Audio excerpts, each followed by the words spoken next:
People always want to know, should you rent or buy in today's market? There are so many variables involved with answering that question, but I'm going to try to simplify it for you using a real world example so that you guys can make the best decision for yourselves.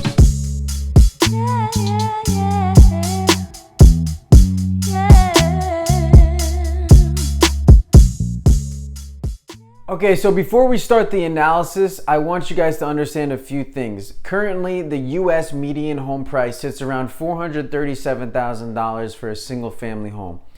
That is around the price that I chose to do this analysis because that's the current median and that's what most people want to get into. Secondly, we are going to compare the monthly costs of buying and renting along with the all-in upfront costs of buying and renting. There are going to be a lot of things to consider, but we're going to try to take this decision making from a financial point of view and not so much a personal point of view, although that is going to definitely weigh on your personal decision and the lifestyle that you want to live. If you need more flexibility and you don't want to be tied down to a place, you're probably going to lean more towards renting. So I picked this house out in Connecticut because I'm very familiar with this market. I picked the house that's $429 because it's around the median home price. 3-bed, 2-bath, about 1,500 square feet. It's a nice starter home, and it's what the average person is looking to get into. So we're going to go down here to the monthly cost breakdown. We have the list price. We're going to put in 5% down because most people in today's market are putting between 5 and 6%. That seems to be the average. If you put more or less, this analysis is going to change dramatically, but I'm using this for the example. Same thing with the mortgage interest rates. They're fluctuating daily.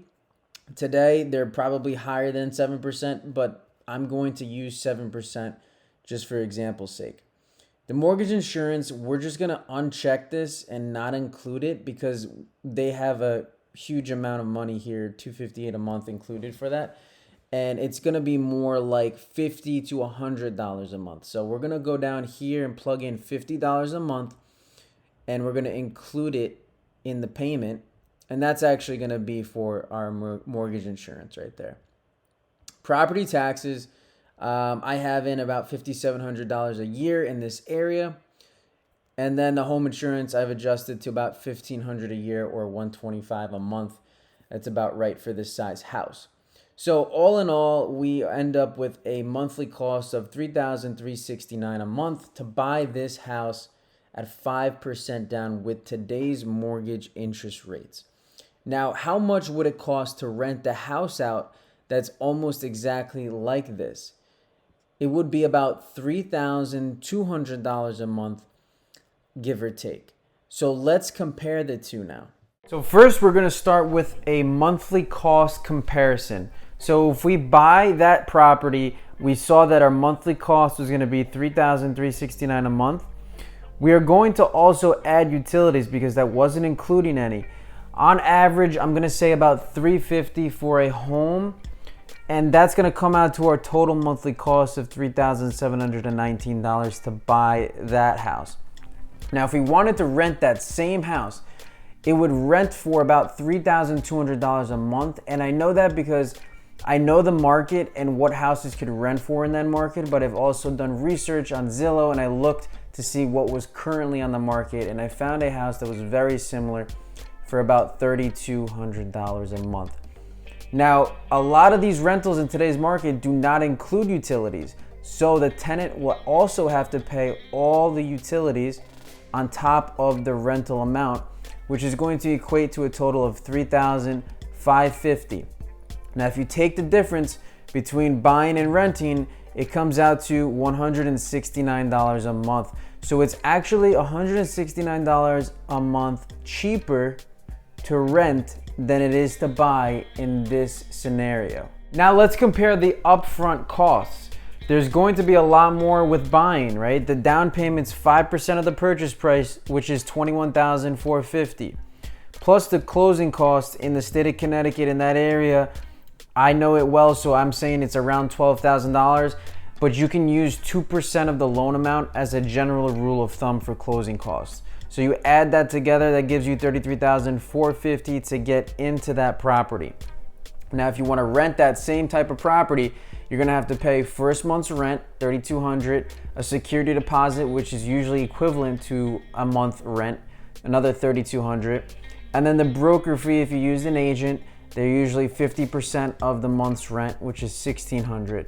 Those are the general costs. Some of these properties ask for first and last month's rent, which would tack on some more costs, but generally that's what it's going to be, and that comes out to about $8,000. So the difference between the upfront cost of renting and the upfront cost of buying is $25,450. That's a pretty good amount of money. So it's a lot cheaper upfront to rent, but what you're not seeing is some of the hidden benefits to buying that will actually save you money in the long run. So yes, renting is $169 a month cheaper.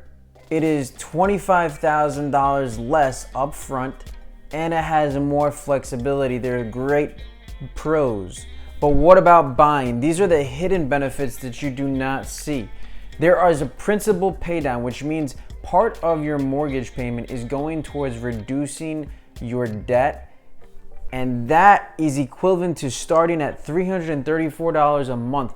That amount will go up over time as you pay more principal down and less interest, but in the beginning, it's going to be a smaller amount. And just starting on the first month, your payment, part of that, is going towards debt paydown, whereas the rent payment is not going towards anything. Appreciation is the other hidden benefit. The property values in the United States go up around, on average, 5% every year.